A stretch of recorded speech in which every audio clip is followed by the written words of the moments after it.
big issue in my country, the Philippines. We've been growing really quite fast over the past 3 or so years, 7.2% in 2013 and 6.1% in 2014. But when we look at our unemployment, it has not really improved a lot. The more serious problem though is underemployment. It still remained double digit. First and foremost, we need to recognize that we have an urgent crisis on our hands, particularly when we're talking about the youth bulge, young people that are out of work. We need to make sure that we are creating enough good jobs, enough just jobs for our young people. It's not enough to say if we create economic growth that the jobs will come. We have already suffered from this kind of situation where we didn't create jobs.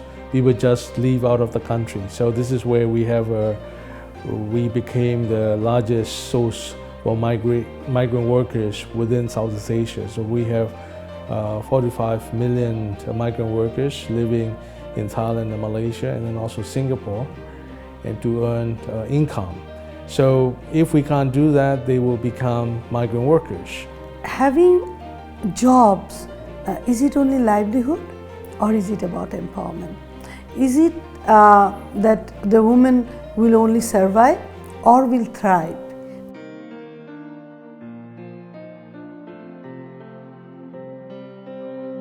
What we're here today to do is to talk about jobs and how to create more and better jobs. And there is still the question of whether it can move people the next rung up firmly into the middle class. I think some of the obstacles that we see and we know for the development of manufacturing or more generally export processing activities connected to the rest of the world are well known. We know that the region has enormous infrastructure deficits, there are shortages of power, that logistics are poor, that there is cumbersome regulation.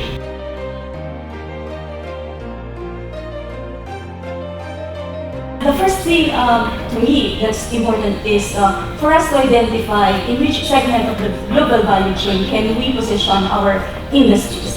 And knowing that, then we ask ourselves, what are the skills necessary in order for us to participate in that particular activity where we want to position our industries? When you concentrate only on one sector, what ends up happening is that you end up having an overabundance of workers in that sector, which depresses wages and working conditions. So Vietnam, has, if you look at export volumes, we see that in Bangladesh, apparel and garments completely dominate. Whereas in Vietnam, we have telecom equipment and machinery exports that are equivalent to exports of apparel and garments. So diversification. So Dr. Zha, as you think about the strategy for Myanmar, diversification. This has been our previous mistakes where everything has been set by the state without looking carefully into what are the market trends. So I think this is where we are paying a lot of attention to identify what are the value chains available for the country as a whole, and then trying to set our skilled development strategy so that it can be sustainable for over the long term. In the Philippines, we have new industrial policy where foreign direct investments play an important element, an important role in terms of upgrading our industries as well as in creating more and better jobs. And bringing in new technology again would help in upgrading our industries. And in particular, we are focusing on the labor-intensive segments of the global value chains. When we talk about productivity and efficiency, people tend to think of capital investments and technology alone. But actually, we also need to extend this concept of investing in people and investing in workers to increase productivity and efficiency. One of the best ways to do that is through skills training. We cannot develop our renewable energy sectors, we cannot develop our telecom sectors or our manufacturing sectors unless we have a skilled workforce that is able to supply labor for those jobs. This is where I think the role of the state it's become very important to really help the citizens to use their freedom wisely. So I think this is where we are investing a lot in terms of human resource development strategies.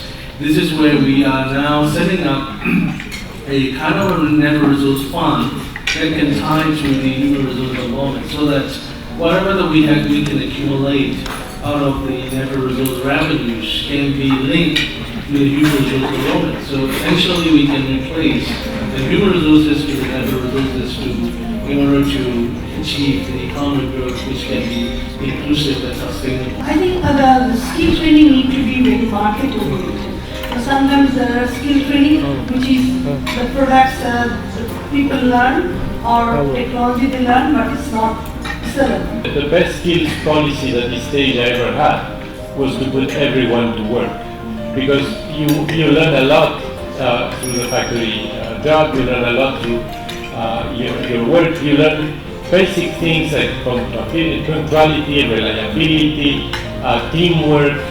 Those are very important skills. So the only point I will make is, let's not try to think that the skills challenge, and it's a big important challenge, will be solved just through vocational education and training. Our track record in vocational education and training is mixed. At best, things like getting every kid to primary school is a first priority. Moving up to secondary school, especially for manufacturing, is important. Having a good system of tertiary education for a country like Vietnam, moving into production of tablets and this and that, it is important. So let's not just think about vocational education and training.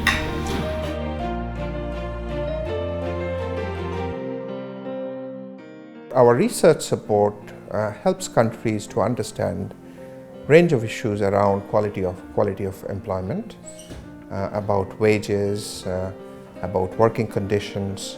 Our research also targets particularly the most vulnerable, women, for example.